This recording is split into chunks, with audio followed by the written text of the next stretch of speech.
Okay mga idol. Sa katong nangutan nga unsa kadto ni kadako ang ekspedisyon.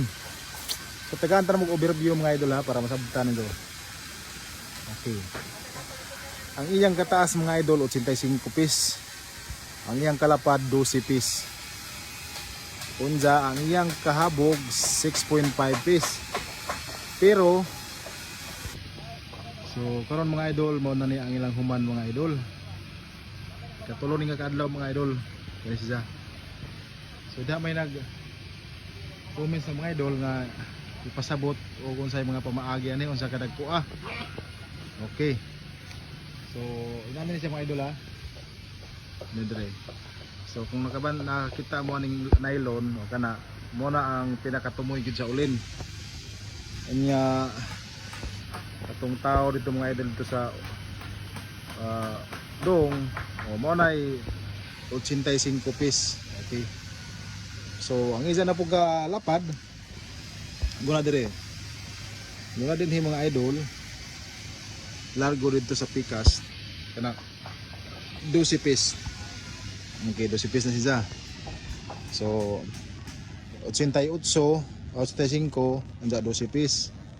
Ang isa pong kahabog ani mga idol kani guna dire sa tong kasko lago dire sa actually mo sobre pataog is ka kuan ani mga idol isa ka pi kay 6.5 ni sa kataas mga idol. So guna dire sa point sa kan dinhi mga idol og diri pud nga batayola 9 pis na sa mga idol. So ina nakalapad ang ijang parka urong sa ijang kaha kibali. Unya mudugang na ta, palapad na ta aron mahimong 12. So mo nang 12 diri So ina na siya mga idol. Nya diri mga idol. O nakita niyo ya paninhin na plasta so plastaron pa ni siya gahapon ang ijang kaning kasko patining sa siding. Tap na sila nag-una dito, nagplastar po sila dito Okay, maduol ta mga idol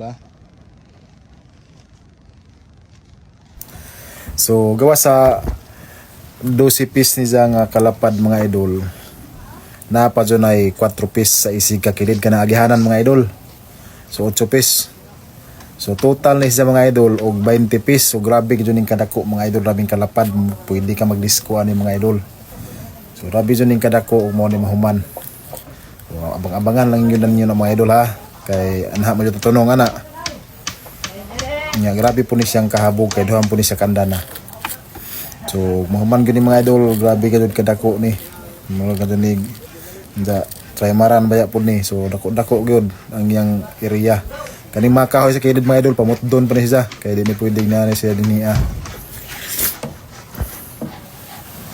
So, diyan na po ang pamalong mga idol. So, giplastar na po mga idol. Ang pamalong.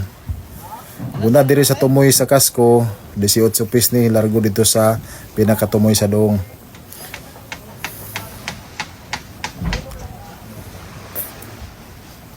So, update lang mga idol. Pakishare kan mga idol